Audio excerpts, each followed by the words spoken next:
Waka Waka. What inspired this project? We need champions out in the world telling our own story. The person who wants to denigrate does not need a professional camera to tell a bad story. Jackpot, which is like a thing in Nigeria now, which is this brain drain situation where people are frustrated with their environment and think, I have to leave to be able to make it successfully. That was not the case back then. Because what happened back then was we were getting dual messages that were compounding. One message is, where you are is shit. Concurrently, we get the message, well, there's a place that is not quite like where you are, where it's a land of milk and honey, where all your problems could disappear if you could just make it. You have to do whatever you can to leave this shit that you're in. And I always think that about like Africa, and somebody said that like they see the brilliance in us, but they tell us we ain't shit. Right? So you got to be looking at what they're doing, not what they're saying to you. Yeah. But we're going to need a lot more people telling a holistic story of Africa. And it's not some story of how amazing Africa is or changing the narrative. Everything is in here. If I were to ask you to give me a brief on what you think Africa is, what would you tell me? Hello, friends. So super excited that you tuned in again. So the conversation you're about to listen to, and before I go to the conversation you're about to listen to, it's been exactly a year since we started airing the Personal Podcast. And as a team, we've made a commitment to get better with each episode. And we take feedback seriously and we try to bring you the excellent content. And so one way to appreciate that for us as a community is that we've decided that our targets by the end of the year is to reach 10,000 subscribers. That seems very far-fetched given that we're about a month away from the ending of the year, but we believe the community we have. So let's rally together, lend us a subscription you haven't, with a guarantee that this will only get better. So the conversation I'm about to listen to is with our first international guest, so to speak, Ernest Danjuma. He is the managing partner and founder for the Denda group, and what they essentially do is they lead efforts with storytelling and creative efforts for brands and businesses and individuals, which is really focused on the African continent. And one of their flagship products now that they have on the market is Waka Waka, a book that essentially tells the African story across 16 African countries. And it was a splendid conversation, for lack of a better expression. And as the mantra means, just build something. Mr. Ernest Danjuma. That's right. Thanks for coming. I appreciate it. Yeah, I think the little conversation we've had, I made a resolution. I mean, I already had like plans to travel a lot, but our little interaction this morning has actually gingered me to take traveling a lot more seriously. Yes. Be intentional about traveling. Because remarkable work. Appreciate it. Yeah. So as I was saying, I was telling you before, typically, before I get to speak with a guest, I mean, given the docket we gather on the guest, there's a certain definite portrait that forms for me, right? Regards to the guest. But with you, it's a very different conversation. It's like, where am I placing this man? Right. Right. Like an enigmatic voice kind of thing. Fair point. Is there a question there? No, so like for me, I'd like to, if you could afford me a brief of who you are. Got it. What would you say? Okay. Allow me to reintroduce myself. Thank you so much for having me. This is an absolute pleasure. Yeah. It's good to be back in Accra and to be on here with you. My name is Ernest Danjuma Enebi. I am Nigerian by birth, by upbringing. I currently live between New York and I guess the rest of the world in many ways. What is a description of me? That is what you say about being an enigma, not being able to have people place me in one place or the other, is something that has kind of followed me around. And maybe I've tried to embrace it in many, in some ways. The long and short, if I could give a short answer, is I'm a retired engineer. Okay. And I'm currently a storyteller. And my most recent work is this piece of art called Waka Waka. Observations on contemporary African life, culture, and landscapes, which documents my travels across the African continent, and my observations of how Africans across the continent live their lives. Yeah. And a lot of, you could put me in any one bucket. I do a lot of things. I run a creative agency. I've done a lot of work in construction. I've been a big fundraiser for causes that are close to my heart, a lot of which benefit the African continent. I've tried to be a voice for justice, equality, things that are important to me. And so, I let people call it. You want to call me one thing. You want to call me. You can't really put me in one box or the other.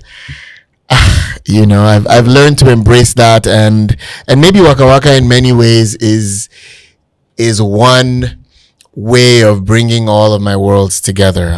So you can call me any number of things, but you can call me an author. Yeah, I guess that's an easy way to put it. There's this statement by Naval Ravikant I saw recently, and he was talking about how the people who have truly embraced life are the people who don't want to be boxed. The truly smart ones are the ones who don't want to be boxed. Because they are aware that it's one organic thing, this life, Right. And the force of creativity knows no boundaries. And Right. it's the same force we see in the leaves and in the trees and in the rocks, because there's no boundaries. So they don't want to be bottled, right? That's right. When I saw you, the first time I called you John the Baptist. You did say that. That did catch me off guard. I was like, And that's like a summary of the things I've gathered on you, because, like I said, you're a voice. That's right. But you're an enigmatic voice, kind of in the wilderness eating wild locusts and honey. And nobody knows what you do. So on three fronts, you're an engineer. That's right. You are a business consultant. That's right. And you are, what's it called again? A storyteller. That's right. Right? And so we're going to take those three ranks and start from, I think, interesting enough, in that same order, it kind of gives a trajectory of your life. Fair. Now you built Denda. That's right. And then this great work with Waka Waka, right? That's right. So grew up in Nigeria. Let's go back to Kaduna, Nigeria, where you're born. These are facts. Yeah. Yes. And so if you're looking to move money as a local merchant to your suppliers, or just move money as a local business to anywhere in the world, without a lot of bureaucracy, we would recommend our partners, WeWire. WeWire is a cross-border B2B payment platform. And so as we have vowed to bring you the great resources for you to build world-class businesses, we will entreat you to check out WeWire.com. Right? Thank you. Hello, friends. So super excited that you tuned in again. It's been exactly a year since we started airing the Personal Podcast. And as a team, we've made a commitment to get better with each episode, and we take feedback seriously, and we try to bring you the excellent content. And so one way to appreciate that for us as a community is that we've decided that our targets by the end of the year is to reach 10,000 subscribers. That seems very far-fetched, given that we're about a month away from the ending of the year, but we believe the community we have. So let's rally together, lend us a subscription you haven't, with a guarantee that this will only get better. So as our mantra means, just build something. So born and raised in Kaduna, Nigeria. It's an amazing city, a cosmopolitan city in the north of Nigeria. It has produced a lot of amazing folks. And I often say, a lot of people say they're great in spite of Nigeria, or in spite of Kaduna. I think, we're great because Kaduna, of being able to grow up in a place where that was a melting pot of Nigeria. You know, a lot of places in Nigeria and in the world basically are very segmented. You grow up around the same kinds of people that as you, religion wise, culture wise, ethnicity wise. Kaduna kind of sat on this fault line where the Muslim north of across Africa really met the Christian south. And it was, I want to say, the capital of northern Nigeria in the early days. And so it just had a lot of culture growing up. I met a lot of amazing people.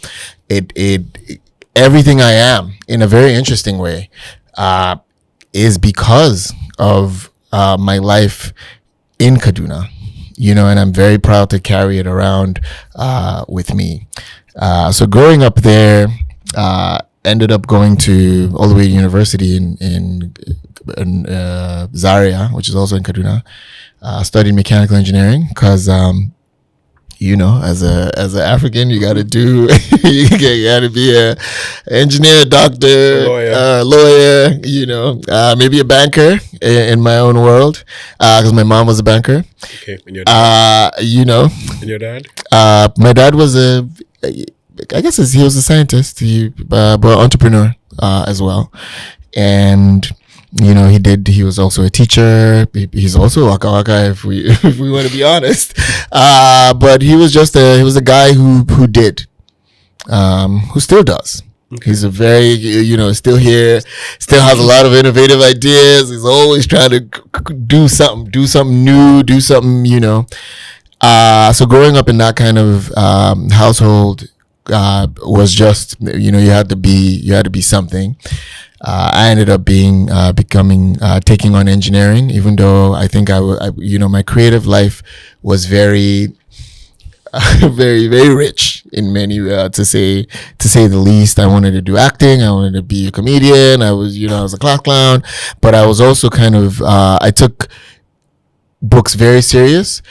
Maybe not because I was particularly interested in studying and formal studying, but because I knew you got to play without interruption if you did all your work and you did it well the first time around. And if you came, if you placed highly in class, you got vacation, you got to play during vacation, whereas everybody else had to do lesson, they had to do extracurricular work, they had to hear about how they didn't come first and how all the people that came, above them, did they have 10 heads, all these different things, right? So that was my driving force to excel academically. Yeah. And I'm going to skip back and forth a little bit because again, that's the way I tell stories. But I find engineering, what drew me to that was the fact that I always got to create. Right. I got into engineering because I was really good at technical drawing. And technical drawing really was being able to create, geometric shapes and put things together and draw machines, machine parts in many ways. And so that's what drew me to engineering. So it was still a form of creativity. It was still a form of getting to use my hands, getting to use my mind, getting to use all the same sort of assets that would come to bear in writing this book or in the way that I approach art or creativity or storytelling. Mm-hmm. And so I started off as a mechanical engineer, ended up leaving Zaria halfway through it. One, because my mind was always focused on exploring the wider world. Right. I just didn't, I felt like I wanted to see more of the world. Where did that come from? The books? Again, because I grew up with parents, and I detail that in the first chapters of the book, my parents always prioritized traveling and seeing the world. Mm-hmm. Even when they had like young kids, I remember they would always just, they would go abroad, go to the US, and they didn't have means, but it didn't take a lot back then to kind of just go and explore the world. And I remember that was a very, very big part of their own lives. And so that's where I got that from. What's it? Are you going with them? Sometimes, yeah. Okay. So they would always take one child, maybe the youngest child at the time, with them, or maybe the easiest child to travel with. I don't know what the methodology was, but that was important to them, and I think my dad always traveled as well. He was always kind of just this explorer. My mom was also very, very curious and kind of, and so that I think is, if I had to place it, I would say that's where that came from. Yeah. Now I'm wondering why you like to play, because like you mentioned, Kaduna was like a melting pot. I've heard stories of Kaduna. Yes. A lot of scary stuff. Right. Insecurity, situation is terrible. And I'm wondering how, clearly your parents were middle class. They had some means, relatively. And so was that, I'm sure that was like a fair escape from like all the trouble, all the noise going on. Right. Was that enough? No, so it certainly got worse. Interestingly, as democracy came, so did more freedom of expression, so that it became harder to sort of quell a lot of the riots. But growing up, riots were always a force to reckon with in Kaduna. And it was scary at times. Yeah. Growing up, you never really knew it'd flare up from nowhere. Sometimes it would be, something would be said, as far away as, in Norway, and it would manifest itself in this small town in Kaduna. And so it was always, and maybe that's, now I talk about that, maybe that's so interesting because it just, you couldn't escape the world and the things that were happening in the world just because you were in Kaduna. In many ways, it came there to come meet you, whether you liked it or not. And nobody was spared from it. It wasn't like something that was happening in certain parts and other parts were like, oh, no, there's nothing happening. No, it was, you could get caught up in traffic and that would be it. So it happened, but it never made any, at least I didn't think of it as, I gotta leave this place because we didn't think of it as insecurity in many ways. It just felt like, and conflicts are always with us, right? Violent conflicts between, neighboring, factions has always been with us. It exists everywhere in the world. I think maybe Abuja becoming the capital and being so close to Kaduna, a lot of people found that as an escape to kind of just be like, why am I fighting in this city when I could just go into this new place where there was a lot of resources coming into it. So maybe the worst thing to happen to Kaduna was actually Abuja. Abuja becoming the federal capital territory, and that was like a 2-hour drive away. That drew a lot of resources away from Kaduna, including my parents. So who moved to Abuja, kind of around, close to or around the same time that I ended up leaving for the United States. But the conflicts, as you said, which has endured in many ways, which has deepened in many ways, and which has, again, is at the center of, the president of the United States sort of tweets about, genocide against Christians, and how, the US has to come intervene, which is ironic. But yeah, so when you grow up in Kaduna, it's not a wild, there are certain people, there's certainly people who feel like his words are welcome, that are, at least finally it's bringing at least some attention to a matter that all too often we've tried as a country to ignore since as far as I was growing up. We've always tried to kind of sweep it under the rug or isolate it to a place up north. Makes me feel like, when we were talking earlier, you mentioned that even with how you dress, it's Correct. Like try to blend a variety of ideas from places you visited, right? These are facts. So it's like living in a place like that where there's constant battle because there is variety. Correct. And you get to live through that. I feel like you build a certain tolerance for Correct. varying opinions and varying ideas, and so it's actually formed the man you are now. You know, now that you call it that way, I'm always fascinated to see other people who grew up around me as well, to see how their lives have, either similar to mine or different from mine, and then try to draw almost a pattern of why I'm a certain way. And I'm certainly a student of history, so I go back to my old report cards to try to find, what was I interested in as, in nursery school, as a kindergarten, and I think I was always interested in geography. I was always interested in social studies. I was always interested in music. So not that different from the things that, that fascinate me now. Yeah. But you're right. Kaduna was a melting pot. And that in many ways opened me up to being more curious about the world and the way I manifest, in my dressing and my taste in music and my tasting in life and travel and all of these different things. I think is certainly a manifestation of. So you go to the United States. You leave Nigeria to the US. Which year was this? This is 2003. 2003. So you go to the US. Even though you study mechanical engineering, you still went to which school again? Northeastern. Correct. To study engineering. Yeah. So I start all over again. Okay. Yes. What informed that decision? At the time, Jackpot, which is like a thing in Nigeria now, which is this brain drain situation where people are frustrated with their environment and think, I have to leave to be able to make it successfully.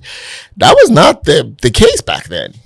In fact, my parents were fighting tooth and nail to keep me in school to at least finish my first degree in Nigeria.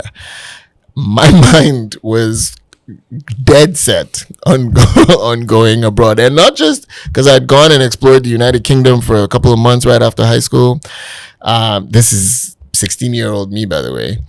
I was dead set on going to the United States, and now as a storyteller, I know that a big piece of that was the storytelling that the United States had invested in and almost bludgeoned the rest of the world into submission on.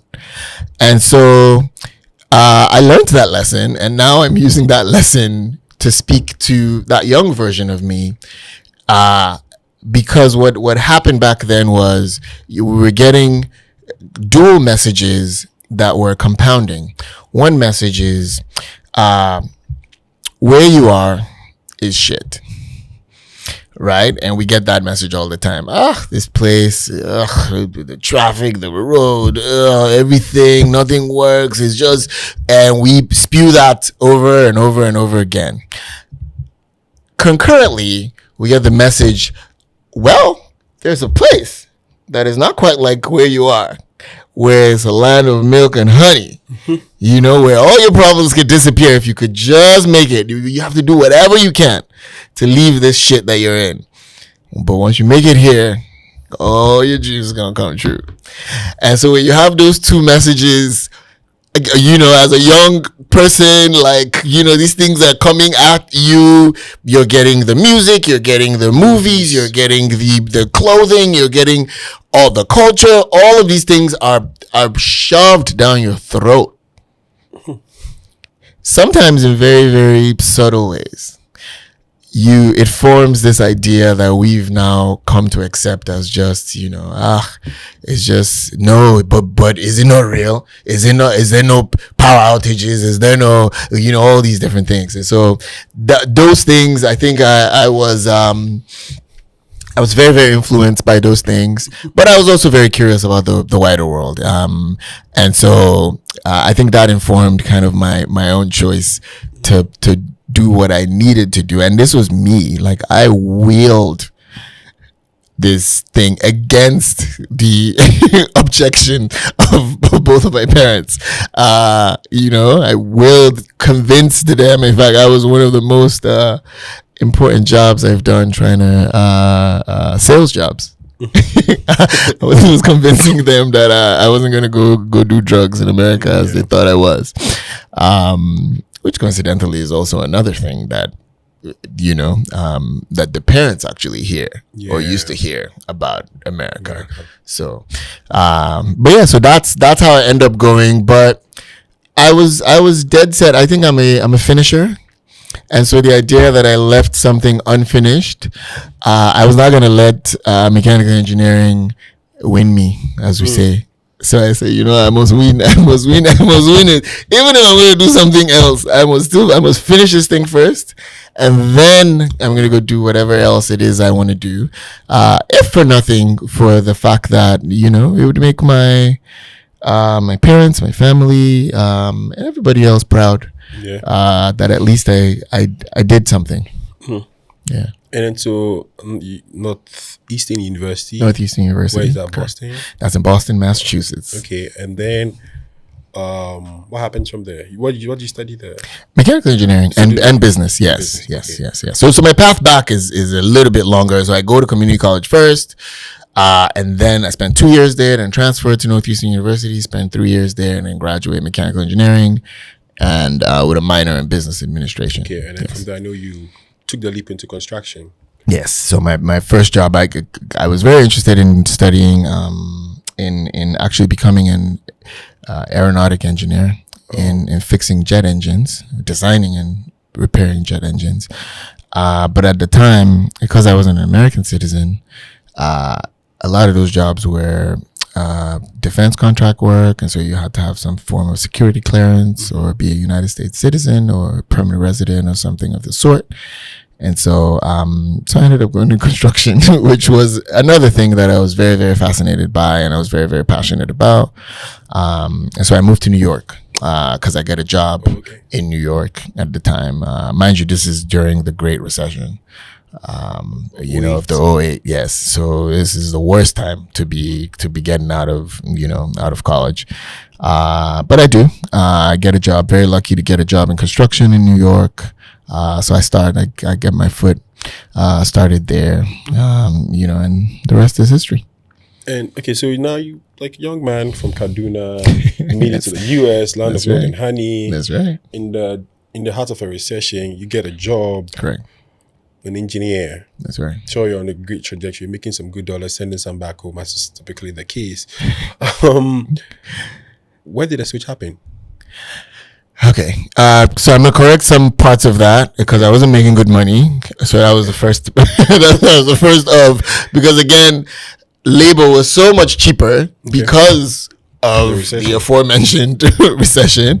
But it was good. It was a good first formal job. So I do that for a couple of years. But there's this thing that's gnawing at me, which is the fact that I have these other skills. I'm able to bring people together. I'm able to have this strategic mind.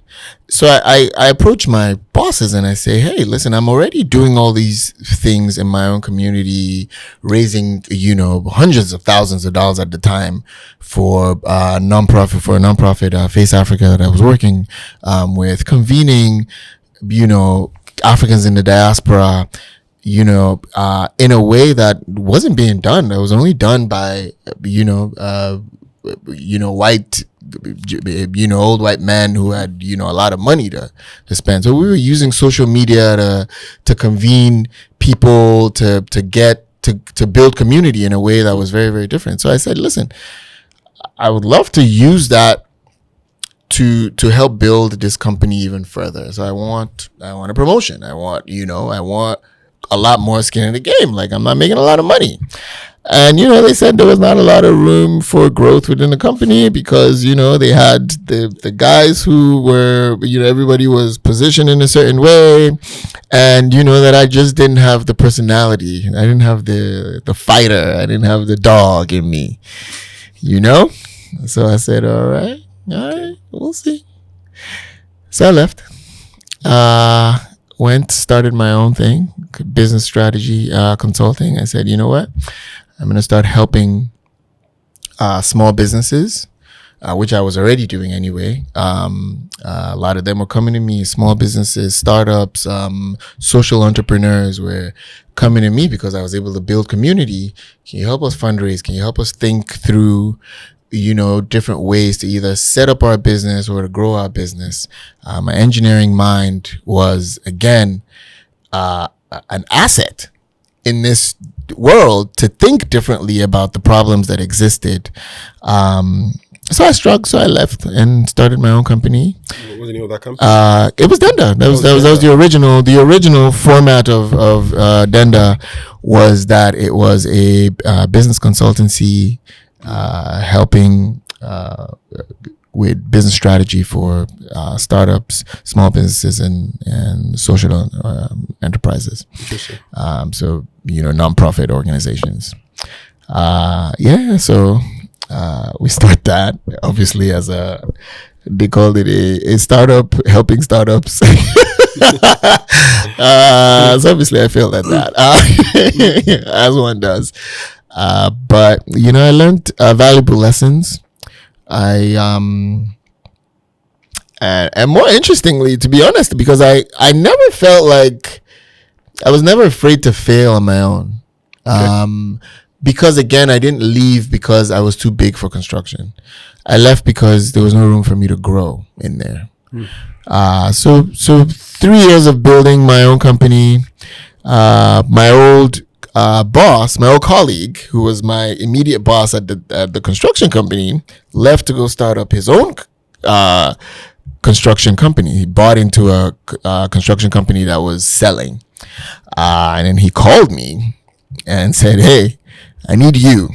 Okay. I said, I thought you didn't have the fighting spirit. I said, "I'm not." No, this is not him saying this now. Okay.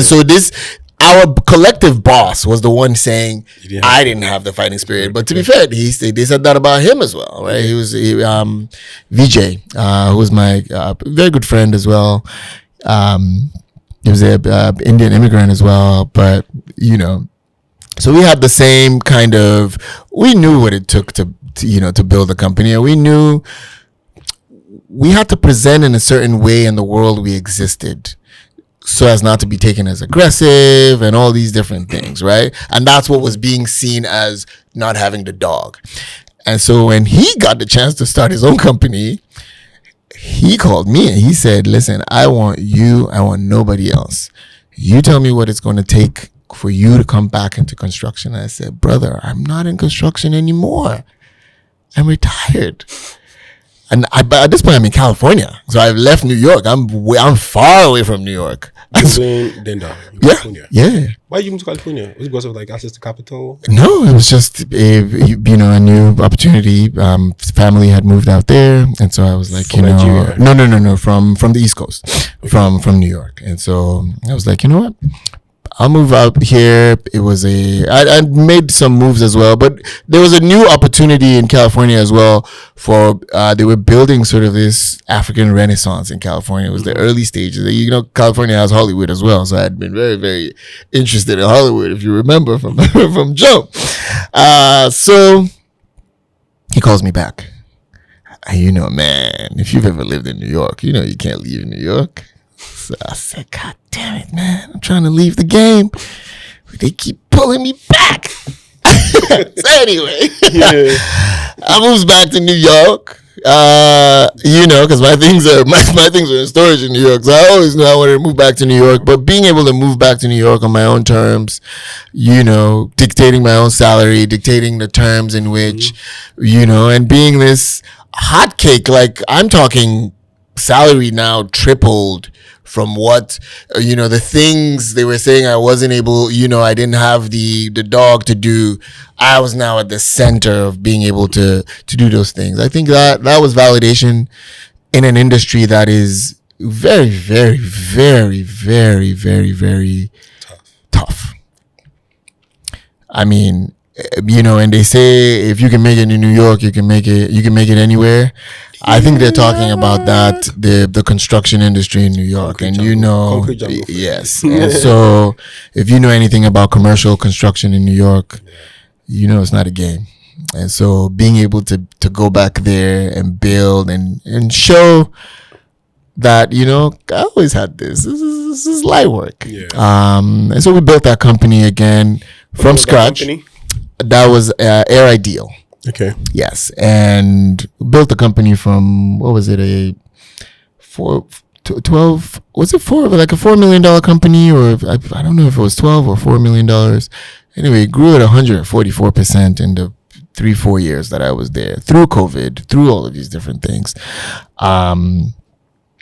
So again, being able to come back as an executive as a C-suite executive, advance, one of the very few, Black people, very few Africans who was able to kind of be in that, in that world, in that space, at that level, was very, very, was very amazing. And to build that with, again, another, immigrant, an Indian immigrant as well, I think was very, very, very, it's one of the great joys of my life. But did that for a little while. My plan, he told me, hey, just come do it for 2 years. And you could do, I'll make sure it's worth your while. Just come help me set this thing up. And then you can go do, because I know you want to do Africa, which is what he always used to say. So after, I think I came back 2018, left maybe 2022. Okay.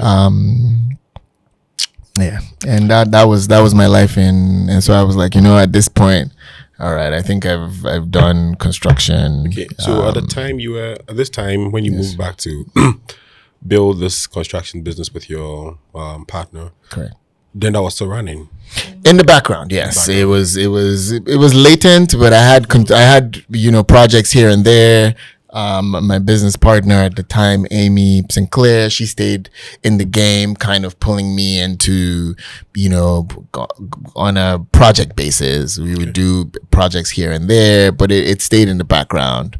And then when I came back, I sort of rejigged it, retooled it, and rebranded it as Denda Works. We're going to go back a little. We come back to when you came back. Correct. But going back a little, I'm just wondering, typically when people make leaps, right, there's a cushion. Correct. That they have their minds on, right? Because this young man, there's a recession economically speaking. The U.S. is plummeting, economically, and you have the opportunity to work. You get like a decent salary, correct. But because something is nudging at you, correct. You decide to leave, right? What was the cushion? Was there something in the background? Was it like you felt that, well, if anything goes bust, I can always go back home? Or what was the cushion at the time, if you can remember, that gave you like the bandwidth to afford that move? Fair. There wasn't any. But it was two things, if I can. And that's a brilliant question, by the way. I think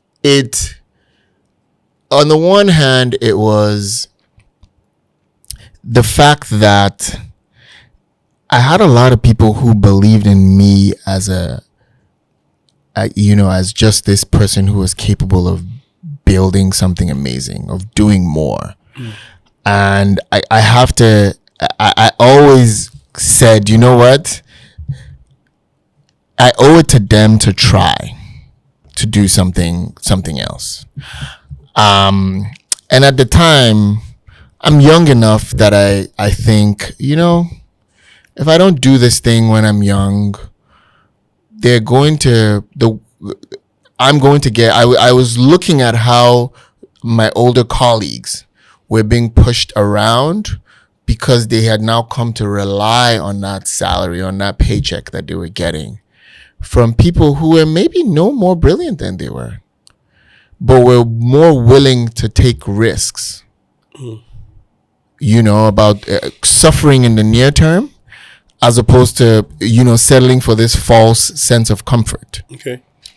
You know what I mean? And so I that was the thing. It's not like I was like, that was one of the biggest drivers for me. I was like, I don't want to end up 60 and now I got a mortgage, I got kids, now I'm stuck like at this job and some 40-year-old is talking to me anyhow.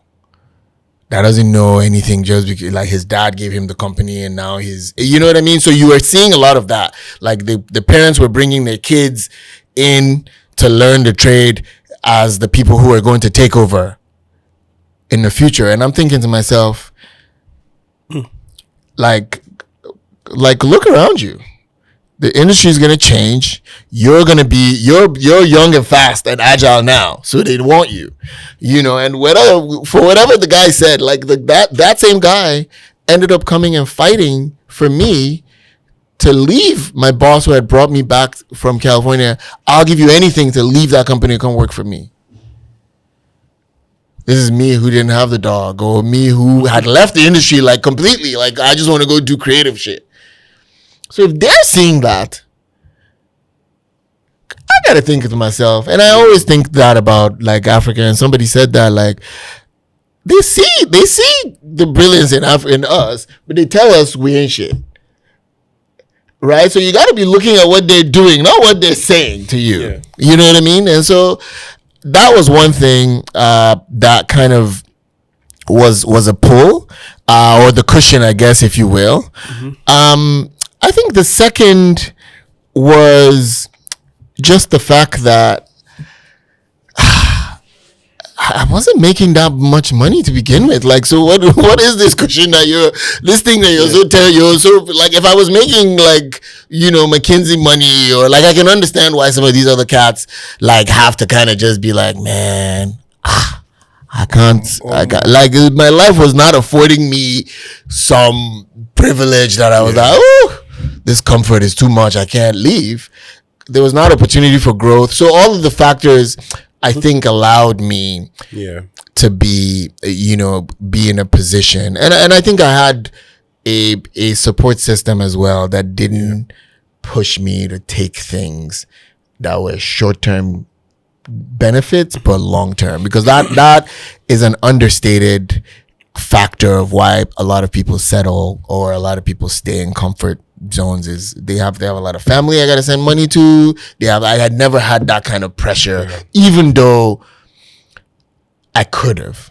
So I give them a lot of credit, because I was the one person who made it out of who was abroad. So a lot was riding on my shoulders, and I never got that pull of, you know, it's time. Yeah. You know, like, what are we doing here? Like, you can't leave this job. Like, I never got that, you know, at least in the way that a lot of people get it. You know, so I would say that was the cushion for me. Yeah. I think this was like the motivating factor was like the fear of what the future will hold. Correct. If you had stayed, not because you had some cushion in the present. Right. Yeah.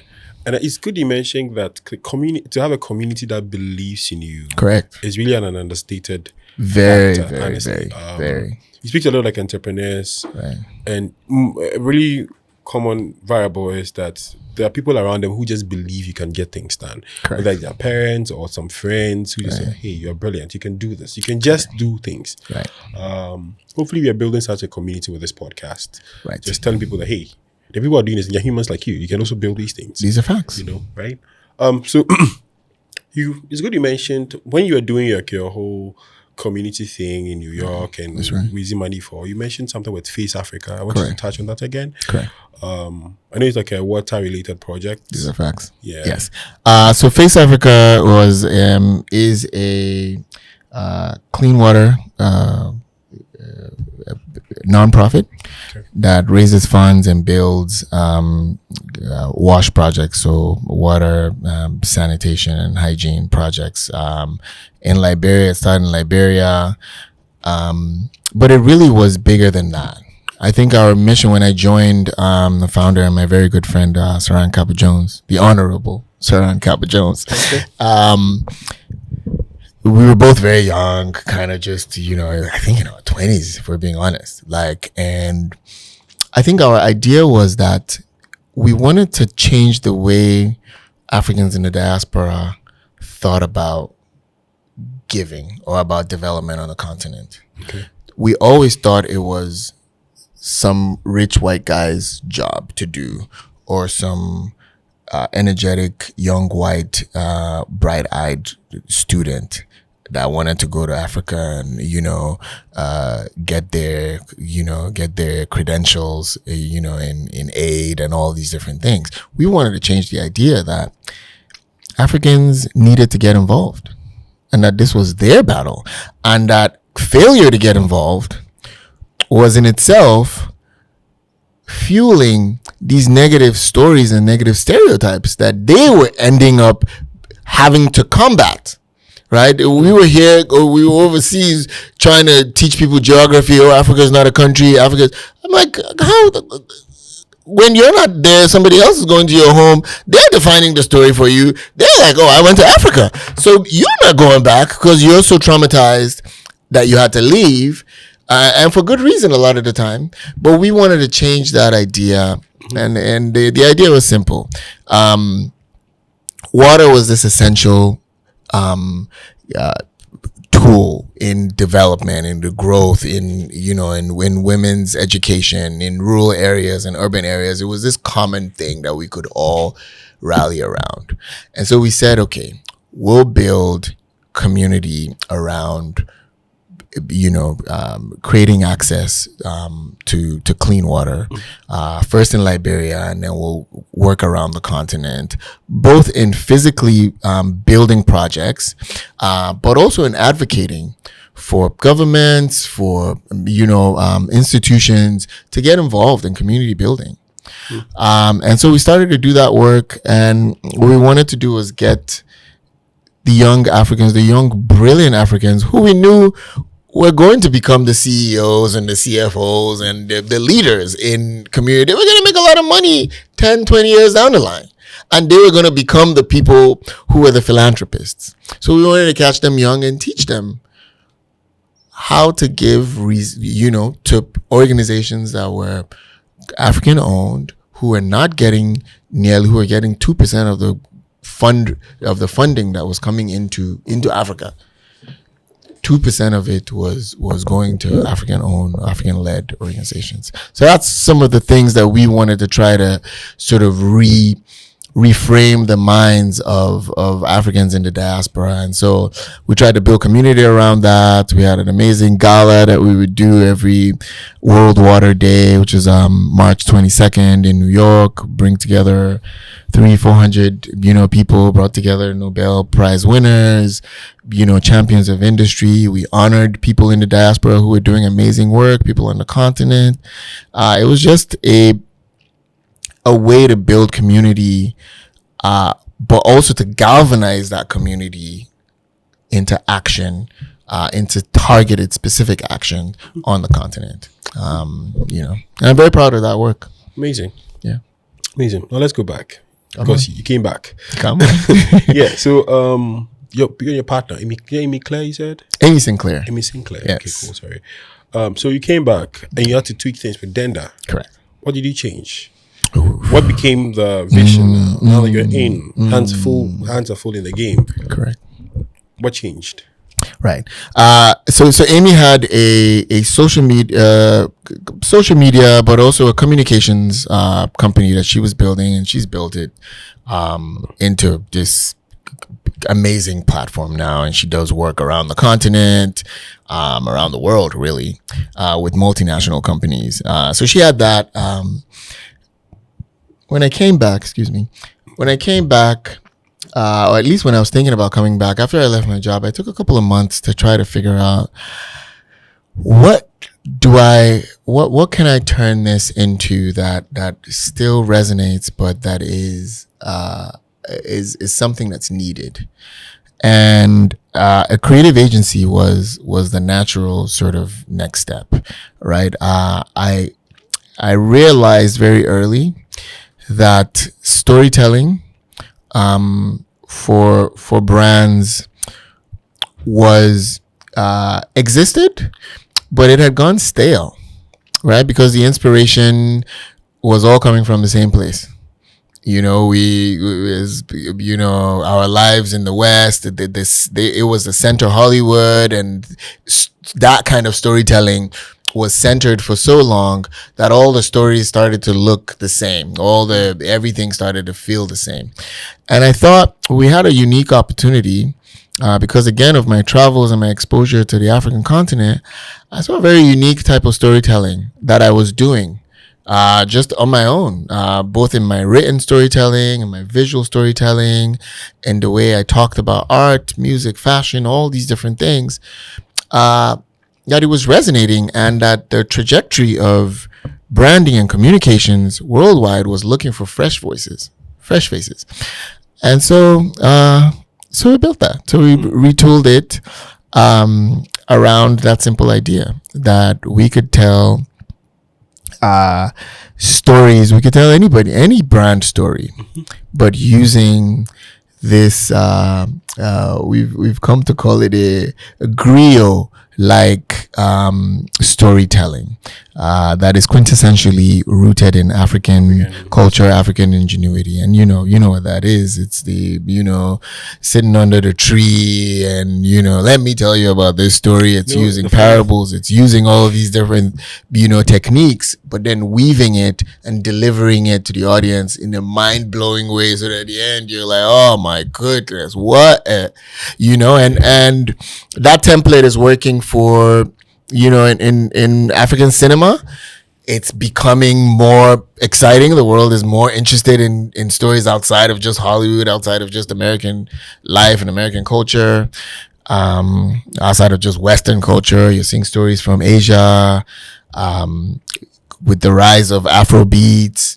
One other thing that we've seen is that after music, and we saw this with hip hop, after music, on the back of music comes culture, and the world, as it was getting to know, our music, it was then opening its eyes to the other things that we were doing, and these were just natural sort of things that they would plug into. And so we're seeing that come to fruition, but none of this stuff is happening by accident. None of these things. These are tracks that have been laid over decades. And you're starting to kind of see now the trains are getting on the tracks, and it seems like, oh, it's just some moment, but It's interesting that you mentioned Grill. Dick, when you were trying to get a name for our studio, you almost used that name. Grill. Correct. Grill, yeah. We're trying to find a name for this thing we are doing. Absolutely. Like, but we changed our minds. Why? I feel the pronunciation wasn't it didn't roll off the tongue. Fair enough. Even as I was about to say it, I was like, let me catch my breath. Griot.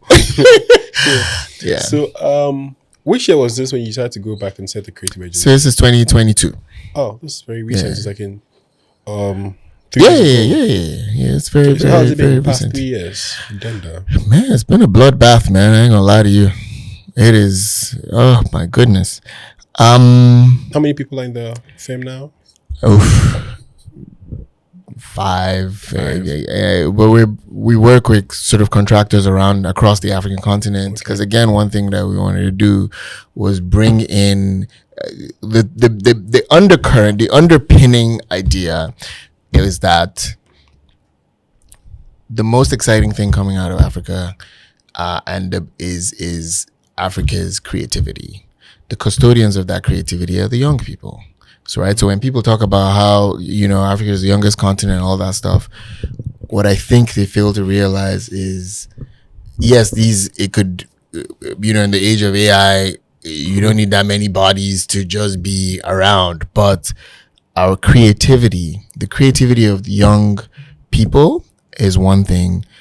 When you layer that on top of the fact that these are young Africans who are hungry, who are, your surroundings are full of stories, it's just a natural place for us to come. And so we work with people around the continent, including on this book. It's people from across the continent that have worked on everything from editing, from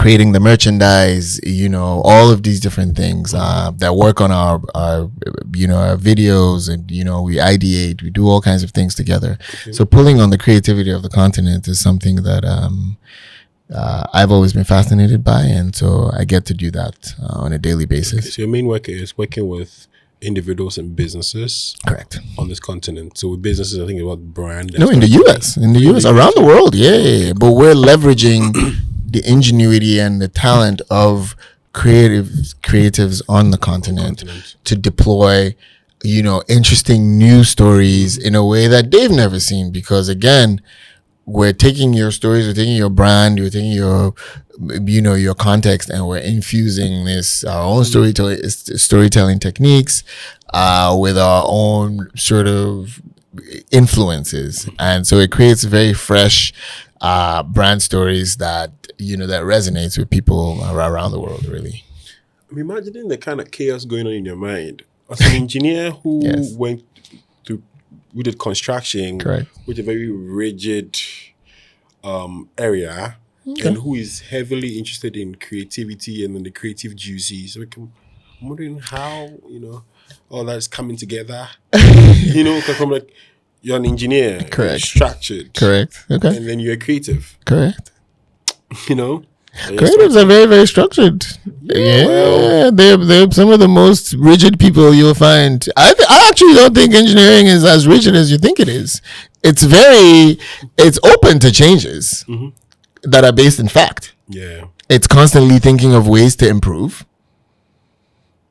I think I disagree with the premise that I think there is a way in which you synthesize thought that is very almost linear in a way in engineering, that I think can be an asset in the creative space. I think, again, maybe because of my life, it's centered around organizing the chaos of the world and figuring out a way to create that harmony. Again, my environment in which I grew up was that. My environment in the US was that. I'm always in a world. I mean, the world is a chaotic place that we're always trying to kind of, bring into harmony in our minds, or in, I live in New York. A lot of people would say, this is the most chaotic place in the world. Not in my mind. It's because, again, I'm able to synthesize all of the chaotic parts and bring it together in a nice sort of synthesized way. And so maybe that is my big superpower, if there is one, is being able to say, okay, things are all over the place. Engineering, the number one task there is problem solving.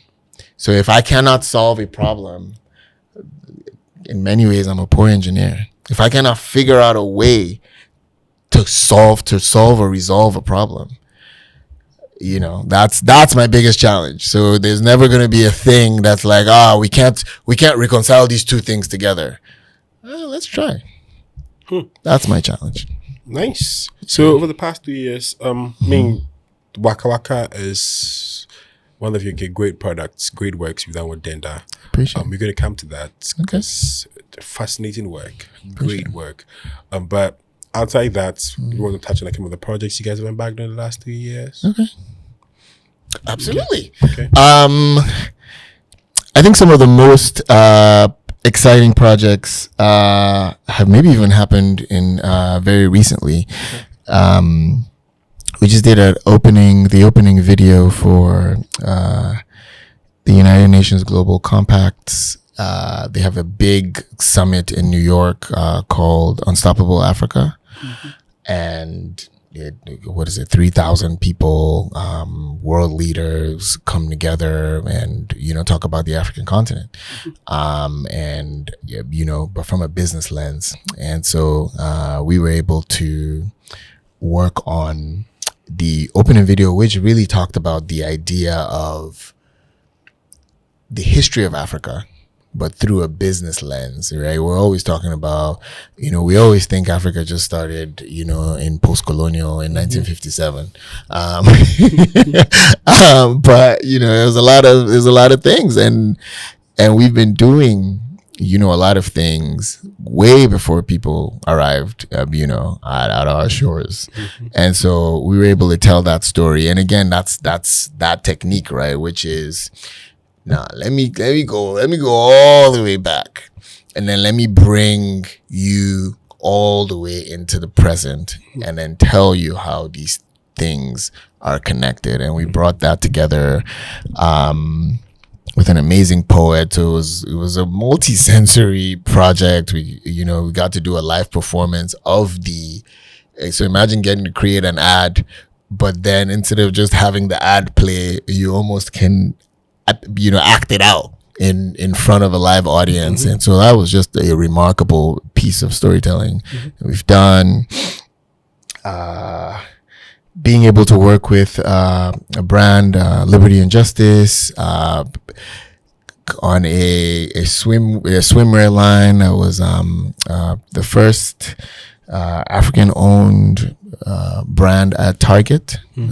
Target is a big multinational store, department store in the U.S. It's recently come under fire for things we won't talk about. But being able to do that project maybe a couple of years ago, what was this now? Maybe 2 years ago, to be able to tell their story again, I think was a remarkable piece of work for us. We're working with African fashion brands that are coming into the United States, being able to create experiential design, experiential pop-ups for them, being able to tell stories through visual medium, working with the United Nations Development Program all the way in Maiduguri, and in the heat of tell stories of homecoming for internally displaced people who had been pushed out of their homes, to tell that story of homecoming visually. So we've been able to do work with not only brands, personalities, but also multinational organizations. And we remain open for work. That's the most important thing. I'm most excited about my next project. All the other things are in my past. Waka Waka.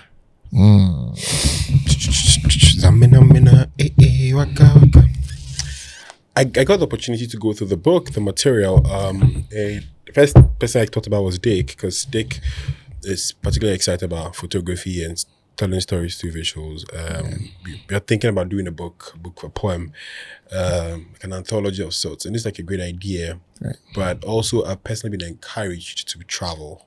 Come on, because like I read this, and I'm like, this is the same Africa we are in, Absolutely. So, what inspired this project? Why did you start to do this? And what has it taken you? From how many countries you said? 16 African countries? 16 countries, yeah. Okay. So the inspiration, I mean, I've traveled. I've always been fascinated by travel, from when I was young. But again, I mentioned my parents, used to travel. I think that was very fascinating to me. I was very curious as a young child, and I've always been. But I took on the challenge of trying to visit all the African countries a few years ago, maybe a decade ago or so.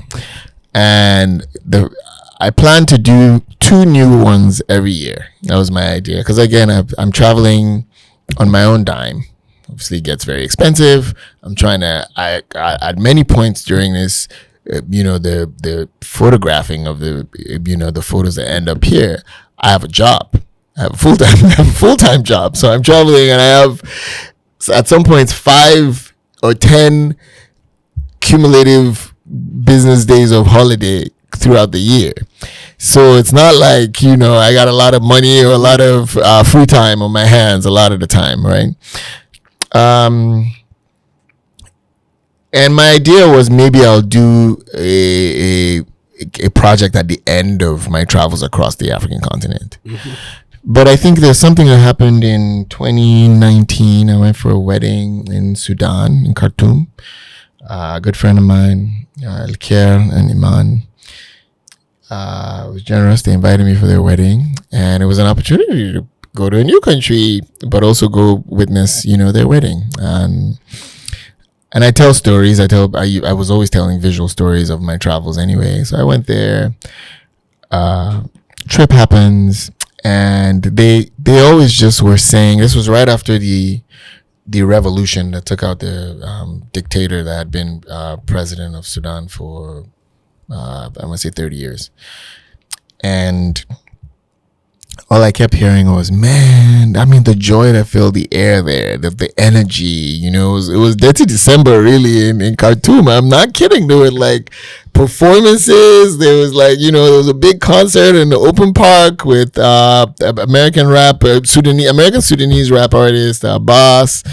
He had a whole show with his crew. It was just a time. The wedding was amazing. It was just like, I was like, what? This is insane. Got to just drive around town, took photos, videos, all that stuff. I spent only 2 days. So I'm thinking, man, I got to come back. So I leave. I go for another wedding in Ethiopia, in Bahar Dar, and then go back to the US, January 2020, January 1, 2020. We know what happens. We know what happens a couple of months later is the entire world shuts down. But more interestingly, a few years down the line, another conflict erupted. There was this proxy war that outside forces started to fight within the country. And South Sudan. This is not even South Sudan. This is in Sudan. Yeah. Where forces that were funded. So there was the RSF, militia force, was funded by one country, was fighting the army of the country, which was again funded by another country, as they would would have it, and it really just tore the country apart, tore the capital apart.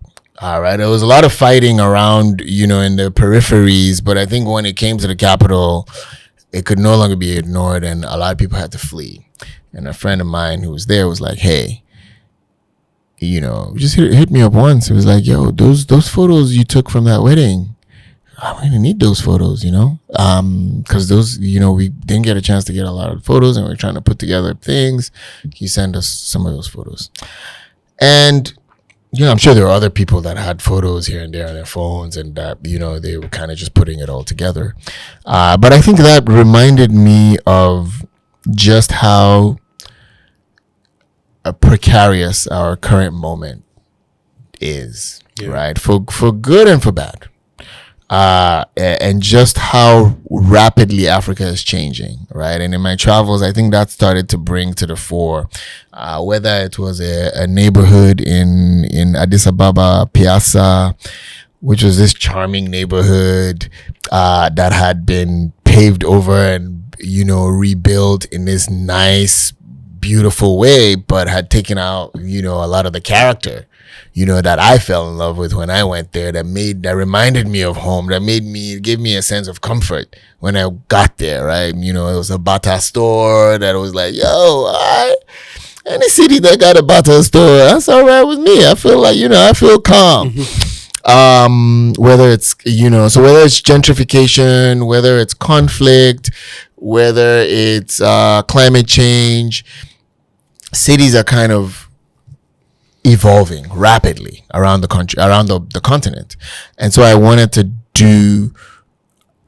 create a project that was almost a living testimony of a living document of our time here, of what our current reality is like. That was a 360 view of what life is like around the continent, both to preserve it, but also to celebrate, to educate, And hopefully to make people, who are, who wield any form of power, to get them to think about, how all of these factors are interplaying with each other. It's actually kind of full circle, given that you left Nigeria, and it's good you admitted that it was greatly owed to the exposure to the stories of America. There you go. Right? That's right. And Hollywood did a great job to convince you to come from the ruts. These are facts. And now you come back and you get to do a work to tell the story of the African story. That's right. What do you hope to achieve with this? I mean, you've mentioned that hopefully the people, to preserve our reality, the people of power will have a better context and understanding of what our realities are, and make the right policy. And so what does the future look like with this book and this project, distribution wise? What are you thinking about? How can we get one? Okay. I mean, there's a lot in there.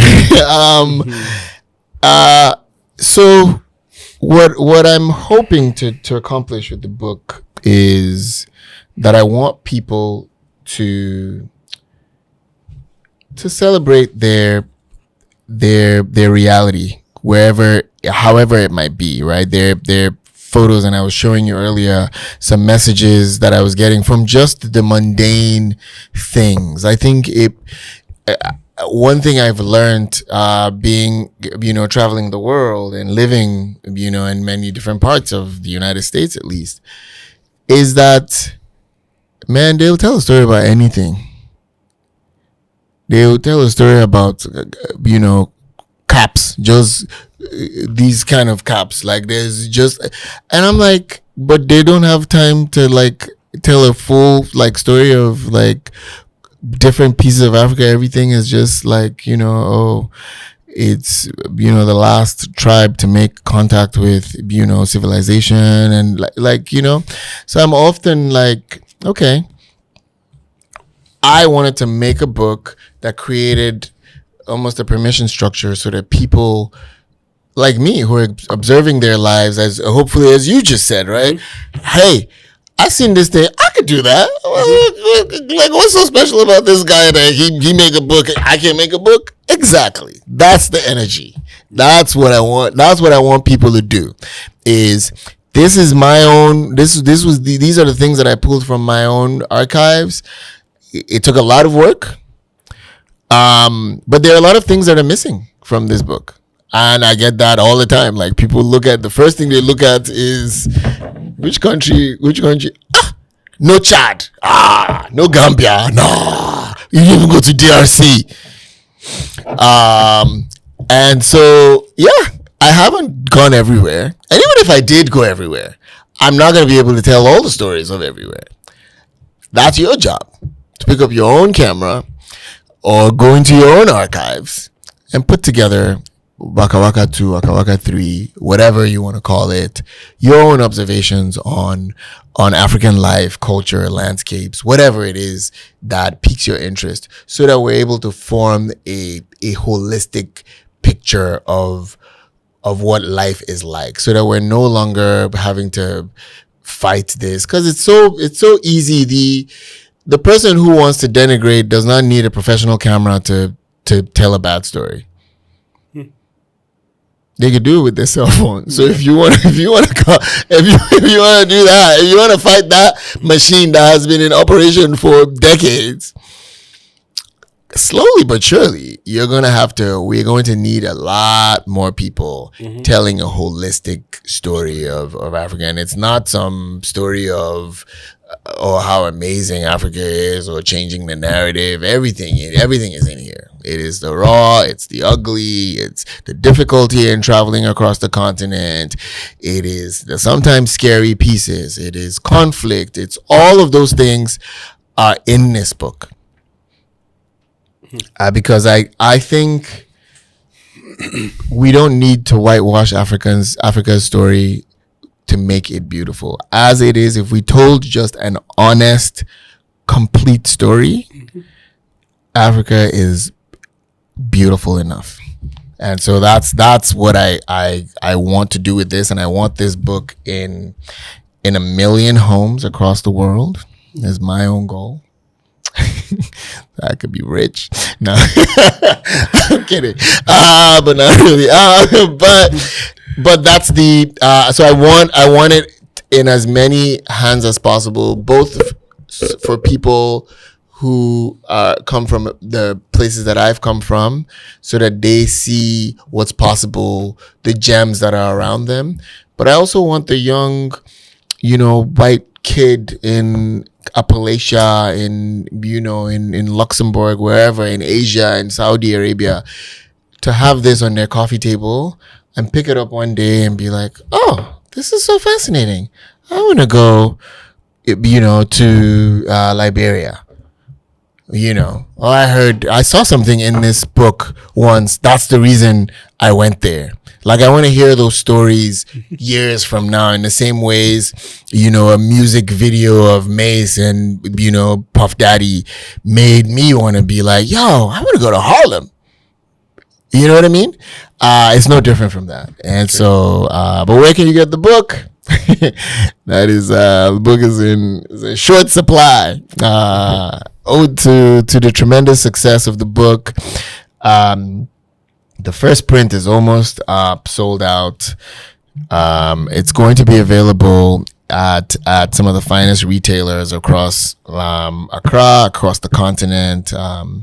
The Lot is one, Christy Brown, the Residence, in Osu here, in Lagos, department stores across the continent are going to carry it from, Marrakesh all the way to, Cape Town, and across the continent. So it's going to be there. It's just going to take a little bit of time because, again, it's self-published. Moving these books around the world is very, very expensive, and I'm trying to keep the cost of the book down so that it is accessible to the people that I'm trying to talk to. Why the name Waka Waka? Waka Waka. So Waka Waka is it feels like a derogatory kind of phrase. It means a gallivanter, somebody who can't sit in one place. It's like Waka Waka. Waka is to walk in Nigerian pidgin and Cameroonian pidgin as well. I got some people fighting online about what the origin is from. They say it's a Cameroonian phrase. Yeah, I grew up being called this, and that was in Nigeria, so I don't know where it came from, but hey, here we are. But I think being able to reclaim that name, because in a way, what this has done is it has almost vindicated me in all my travels, where I would normally get people being like, this one, man, you're here again, you're a movie, can't stay in one place. Now it seems like I try to tell you I was working on something, man. Y'all ain't way. I get it. So this is me reclaiming this title that has dogged me for since I was a child, really. It's nice. So you left Kaduna. You mentioned that you did a project on homecoming. When are you coming back home? I'm home, baby. You're not home. No, I think I get that question quite a bit, and I think maybe it's the wrong way to think about it, because we need champions out in the world telling our own story. If I just came here and I write this book and I'm selling to all of us, there's a big piece of the world that needs this story, that needs to hear the story more than we do. And so I think of our people outside of the country as our emissaries. I think we need to think of them as ambassadors. Like, how are we deploying them? How are we deploying their talent to serve their homeland wherever they are, right? Yeah. I come back home. I don't run away from home. I feel at home everywhere I go. I'm grateful for that. I get welcomed everywhere I go. And so I'd miss out on that if I was just in one place? You know, where would be home for you? If I was living in Kaduna, that'd be home, right? Because that would be home.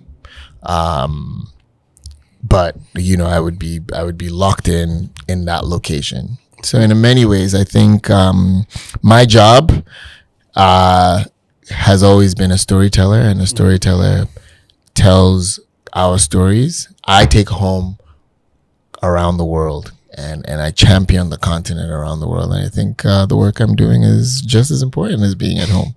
Okay, so you describe yourself as an emissary of the African continent, the storyteller of the African continent. Absolutely. Outside this book you have in your hand, which is extensive work of the African story, if I were to ask you to give me a brief on what you think Africa is, what would you tell me? A brief on what Africa is. Africa is it's an interesting place because it's and what this book tries to do is it shows the almost contradictions, the similarities, but also the differences that exist, right? Because every time someone says Africa is a country, we scream and shout, Africa is not a country.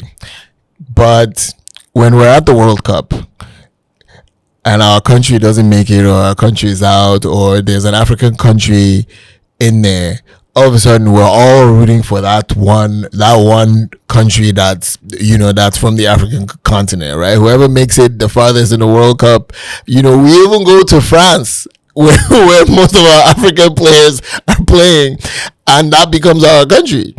And so in many ways, it's this walking, breathing contradiction, very interesting, rich sort of I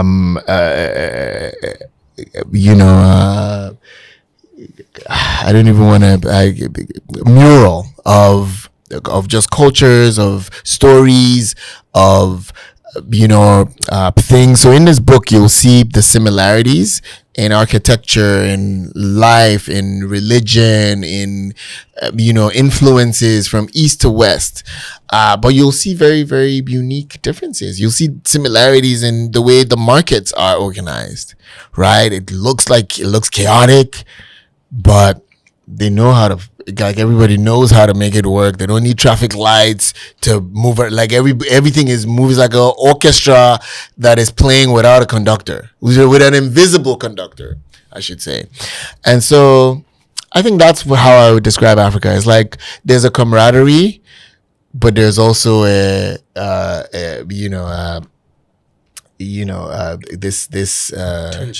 tension, and so that's the fascinating part. And I think once we start to kind of accept that as a strength and accept it as a reality, right? That if you want to think Africa as a country, go ahead. If you want to think Africa as a continent, go ahead. Both are true at the same time. Yeah. Yeah. I told you this earlier on, before I say my final words. There's a popular Ghanaian artist, a Romanian Ghanaian artist called One Love the Kobolo. One Love the Kobolo means like Waka Waka, moving around all the time. Really? Yeah. And you look like him, like a split. I saw a photo. So I will agree. Yes. It's very interesting that the two of you should connect. I don't know how. Yes, definitely. Probably through this episode, you guys will connect something. But I'm really excited that there are people like you who have made it their mandate, life's work, to tell the story of our continent. I'm excited for the prospects for Denda, and keep going. Appreciate that. We should travel across the world, and this book will be in like 2 million homes. These are facts. It Energy, can be done. I like that. Yeah. And it will be done. Yeah. So yeah, really, really rooting for you, and it's been an inspiration for me on a personal level, on a creative level. So thank you very much for what you're doing, Mr. Ernest. I appreciate that. And hopefully, when you're what's it called? When you've done all the walking and telling the stories about continents as the grill you want to be, you come back home and drink water. Come on. I always come back to drink some water. I always come back. Water. Yes. Okay.